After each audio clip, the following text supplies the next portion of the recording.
Cannoneer Corki is back in the meta, and today I'll show you how to master this comp by going over the build, what items and augments to take, how to play the early, mid, and late game, and then I'll go into some in-depth positioning examples. The build is a little flexible, but there are still a lot of core units we always have to run, and they are Idas to be the main tank, Corki as the main carry, Sona to give Rebel, Lulu to give Evoker, and Tristana to give Trainer and to activate Cannoneers as well. The two units you add in at level 8 depends on your augments, what you hit, and also what star level Namsi is at. But a standard level 8 version of the comp looks like this, where you add in Jinx for Rebel and Cannoneer, and Bard for Mystic, and a great CC ability that increases our AoE damage by a ton. This board requires you to hit Bard, who is a legendary, so you can drop him for Heimerdinger if you are in a spot to get 4-star Namsi, or Thresh to get more CC and to get Guardian onto Idas. If you have enough damage, you can also drop the Jinx for Bard or Heimerdinger. There are some other ways we can change our board based on our augments, but I'll talk more about that in the late game part of the video. Corki is our main carry, so we prioritize making items for him first. A quick note is that Corki only deals AD. The magic damage he deals is coming from the Revel trait, and we cannot scale that with AP. Therefore, we only want items that scale off or give more AD to Corki.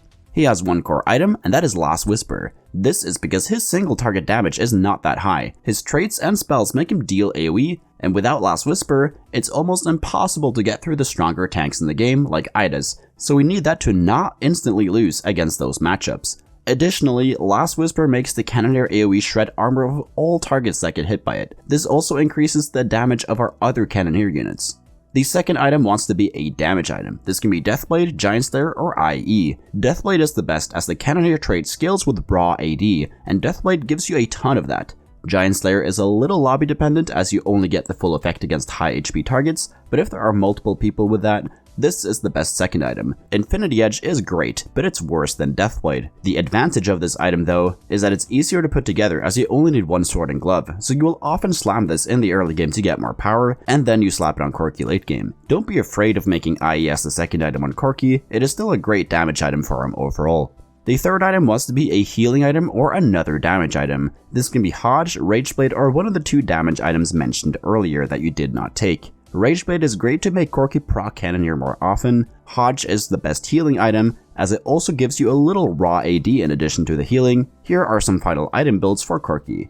On the right side, we are running Draven's Axe. If you get that from Shimmer Scale, you want to put that on Corki and use it as a second damage item. Draven's Axe gives you a ton of AD, and Corki attacks quite fast, which allows him to get to 100 stacks quickly. The amount of AD it gives is based on your gold total, but we'll talk more about how you play around Shimmer Scale items in the late game part of the video.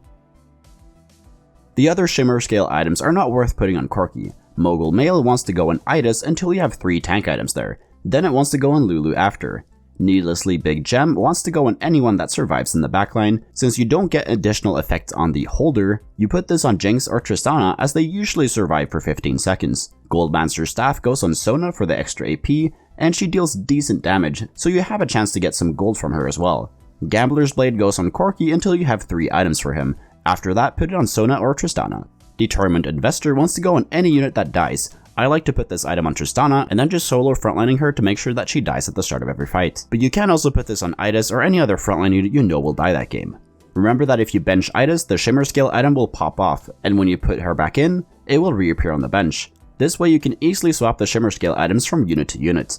After you have made Corki items, you want to make Idas items. As she is your only tank in this comp, having 3 items on her is crucial. The tank items she wants are Stoneplate, Redemption, Dragon's Claw, Bramblevest, Warmog, Sunfire, or Diamond Hands. Here are some example of final builds for Idas. Note that Sunfire is the weakest out of the tank items you can put on her, but the anti-heal is crucial in some lobbies. And note that Stoneplate is the best tank item you can put on her, as she will have a lot of people targeting her, therefore getting a ton of value from this item.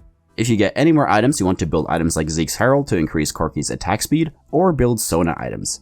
Here are some final builds for her, and she wants any AP or mana generating items. Sojin and Morello are the best comps you can put on her in this comp, as then you can drop Sunfire on Idas, and with Spirit Sojin she will cast a lot more often.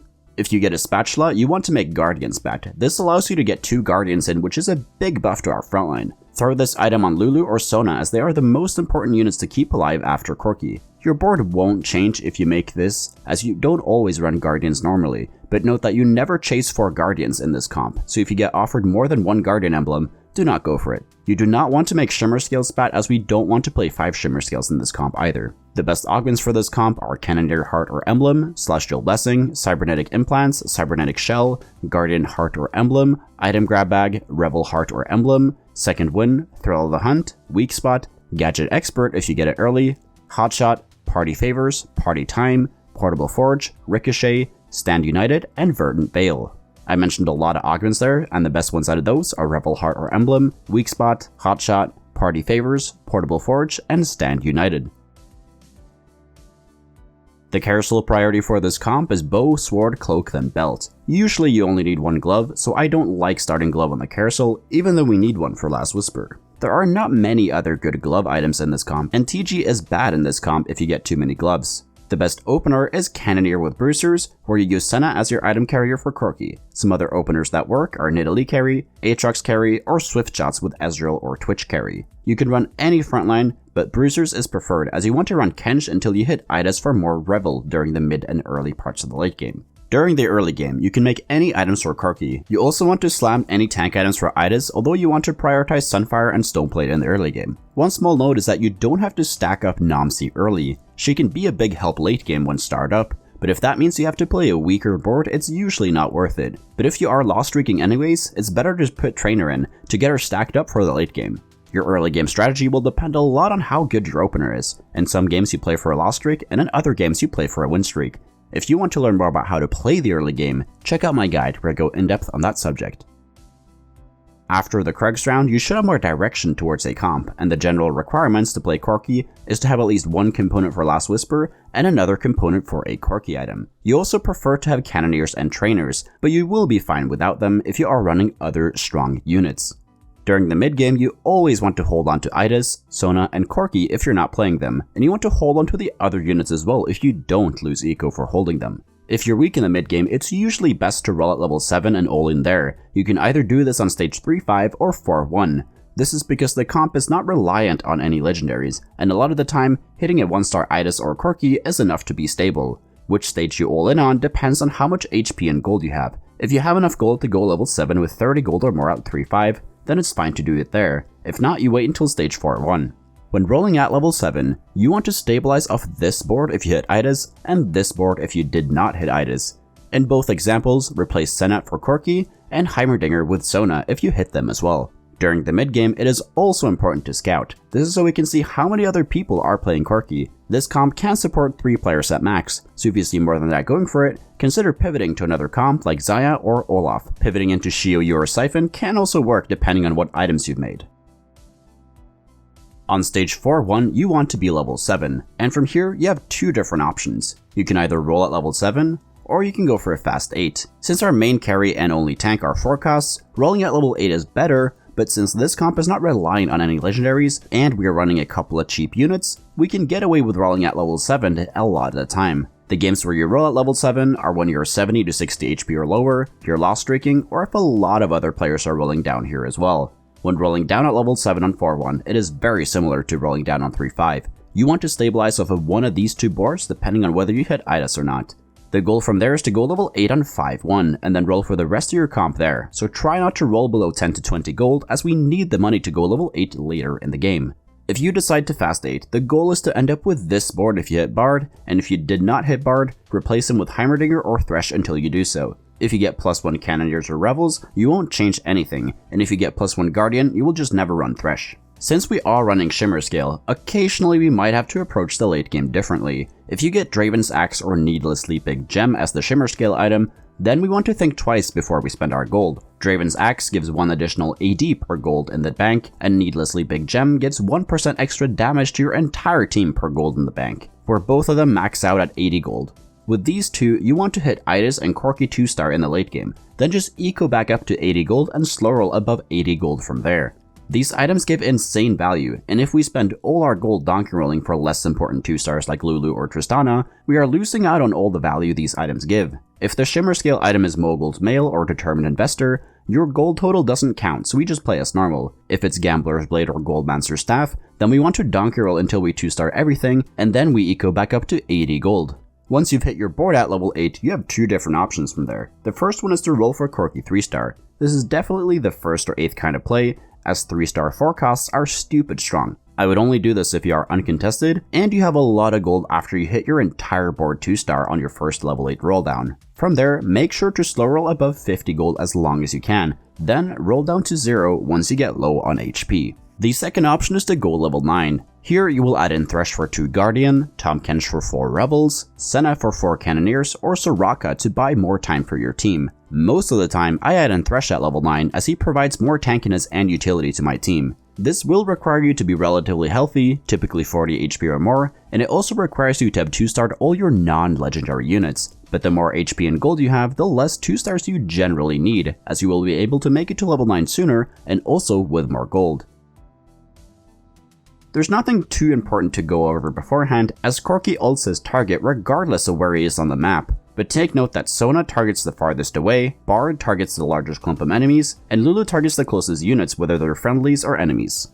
With all that said, let's move on to general positioning with this comp, which looks like this. Idas is solo frontline, Corki is in the corner to stay safe, Lulu is over Corki to give him attack speed with the ult, and also to CC enemies that come down. The rest of our backline is split a little off from Corki. This is to make Lulu not waste her ultimate on buffing the attack speed of Tristana and Jinx, as they are mostly synergy bots in this comp. Sona wants to be in a corner to get the best ultimate angle possible. Namsi wants to be positioned on the middle right or left side to get the best ultimate angle.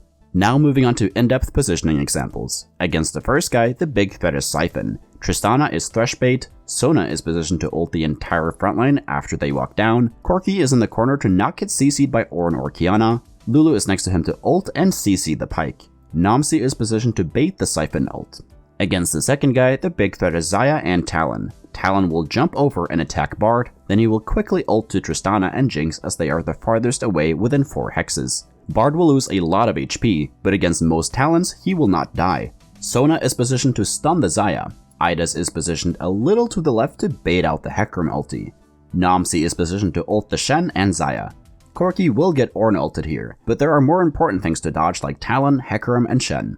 Against the third guy, the big threat is Varus. Sona is positioned to stun the Varus. Tristana and Jinx are Ornn bait to make his second charge not hit the Corki. Lulu is buffing up Corki and Bard with attack speed, and she is also close enough to the enemy frontline to stun Ornn and Shen. Namsi is targeting the Shen to ult the Varus. Thank you so much for watching. If you learned something, please leave a like and subscribe to the channel. Comment down below what video you want me to make next, and if you want to get better at TFT, join the Discord. We got over 9,000 other players there who are hungry to climb. And if you want to get coached by me, the information is over on the Discord server as well. So take care and see you in the next video.